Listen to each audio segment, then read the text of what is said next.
The old trails whisper stories, but not the ones you might expect.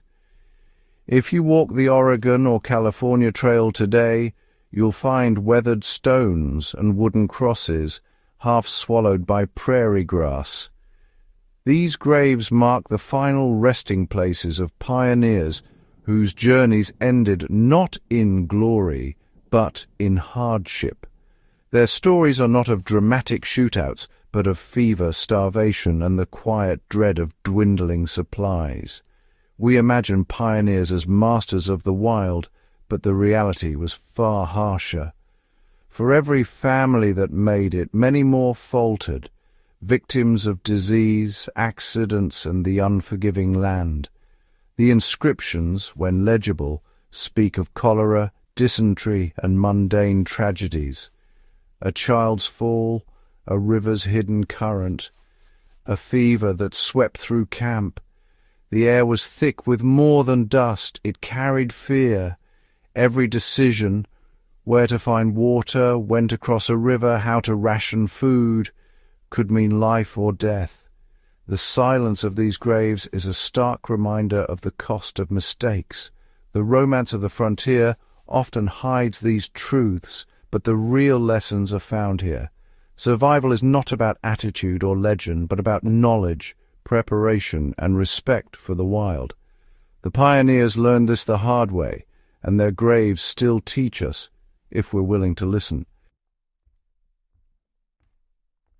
Popular culture paints the bushcraft pioneer as a superhuman figure, resilient, fearless, always prepared. But most pioneers were ordinary people. Farmers, blacksmiths, merchants, families chasing hope or necessity. Their skills were rooted in town and farm, not wilderness survival. Many had never foraged for food, navigated by stars, or treated injuries far from help. Their wagons were packed with furniture and keepsakes, not survival gear, slowing them down, exhausting their animals, and often abandoned along the trail. The myth of the invincible pioneer hides the real lesson. Knowledge, not just grit, separates survival from disaster. The wilderness didn't care about determination. It demanded skill and humility. The real pioneers were vulnerable, learning, and often afraid. Their struggles teach us far more than any legend ever could. The true dangers of the frontier weren't dramatic battles. They were invisible threats. Disease, especially cholera, was the greatest killer, thriving in contaminated water and unsanitary camps. Pioneers judged water by clarity, not purity, unaware of deadly pathogens. Accidents were common. Children crushed by wagons, people kicked by livestock, and river crossings that turned fatal in seconds. Starvation and exposure stalked the unprepared. Delays, stretched journeys, food ran out, and few knew how to hunt or forage in unfamiliar lands. Blizzards and heat waves struck without warning, causing hypothermia or heat stroke. These were not enemies you could fight. They were forces of nature. Survival demanded respect, knowledge, and constant vigilance. The frontier's real killers were mundane, relentless, and merciless. Preparation was the only true defense. The dangers were heartbreakingly specific. A wagon train, impatient to cross a swollen river, loses a wagon and a child to the current, a tragedy repeated countless times. A family, desperate for water, drinks from a clear pool, unaware it's contaminated. Within days, disease leaves them too weak to continue. They're left behind, never to recover. A hunter, lost in the hills, is caught in a cold rain. Without shelter or fire, he succumbs to hypothermia just miles from camp. Starvation haunted many. The Donner Party's fate is infamous, but others face similar ends, trapped by snow, rations gone, reduced to eating animals and boiling leather. These were not failures of courage, but of planning and logistics. The wilderness punished impatience, poor judgment, and lack of preparation. Each grave is a lesson. Shortcuts and wishful thinking are deadly. Reliable methods and respect for the land were the only safe bets. The cost of error was often a life. The frontier was unforgiving to those who gambled on hope instead of preparation. These stories are not just tragedies, they are warnings. Survival is about learning from the past, not repeating its mistakes. Frontier tragedies were rarely sudden. They were the result of small, compounding errors.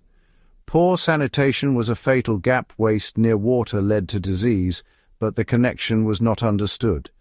Wagons were overloaded with sentimental items, leaving little room for essentials like food, tools, or spare parts. Navigation mistakes were common. Unreliable maps and tempting shortcuts led many into disaster. Panic and fear made things worse, causing people to abandon gear or wander aimlessly. The most dangerous mistake was ignoring experienced advice. Guides and Native Americans warned against risky routes, but overconfidence prevailed. The wilderness punished arrogance and impatience. Humility and the willingness to learn were the rarest but most vital survival tools. Every fatal mistake was a lesson written in hardship. The land taught harshly, and only those who listened survived. Survival demanded respect for both knowledge and experience. What truly separated survivors from victims? Not strength or bravado, but skill and mindset. Technical know-how was essential. Repairing wagons, waterproofing supplies, reading the land for safe camps, identifying edible plants, understanding animal behavior, and predicting weather were life-saving skills. Those who adapted and learned from the environment increased their odds. Psychological resilience mattered just as much. Managing fear, staying calm, and working together kept hope alive. The wagon train was a community. Mutual support was crucial. Above all, preparation was key. Meticulous planning, redundancy, and starting at the right time. Survival was not glamorous. It was tedious, careful work. The best prepared groups handled accidents and delays with resources to spare. They didn't rely on luck, they prepared for misfortune. Even perfect preparation couldn't guarantee survival. Chance played a powerful role. Lightning strikes, rock slides, or a hidden pothole could end a journey in an instant. The wilderness was unpredictable. Rivers changed, fires swept the plains, and disease struck without warning. Sometimes survival came down to luck, avoiding storms, healthy animals, or missing a contaminated spring. The myth of the perfectly prepared survivor is just that, a myth. Preparation shifts the odds, but risk remains. This truth demands humility and vigilance. The stories of both skilled and lucky survivors remind us nature is never fully under our control. Every step into the wild is a step into uncertainty. The ghosts of the pioneer trails still teach us. Their struggles offer a blueprint for modern survival, not in building cabins, but in mindset and knowledge. The first lesson: prioritize invisible dangers. Water purification, proper clothing, and first aid matter more than knives or traps. Preparation is next. Don't rely on technology alone. Carry maps, compasses, and backup fire-starting tools. Tell someone your plans. True preparation is about redundancy and self-reliance. The third lesson is humility. The wilderness demands respect, not bravado. Learn from the environment, turn back when needed, and admit mistakes. Humility is quiet confidence, not arrogance. We honor the pioneers by learning from their reality, not their myth. Their legacy is one of ordinary people facing extraordinary hardship. Survival is a skill, a science, and a mindset. It begins with respect for the wild and the lessons of the trailside graves. The past warns us survival is never guaranteed, but wisdom can tip the odds.